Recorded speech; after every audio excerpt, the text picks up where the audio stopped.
羊絕不跟隨陌生人。這看似簡單的道理，卻深藏着信任與辨認的重要性。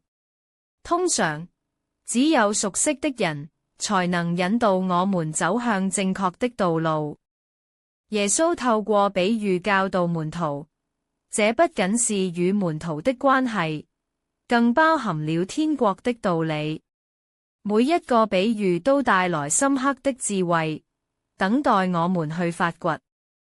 用心聆聽能讓我們捕捉到耶穌教導中的關鍵，正如羊只聽熟悉的牧人的聲音，我們也應該在靈修時獲得啟發。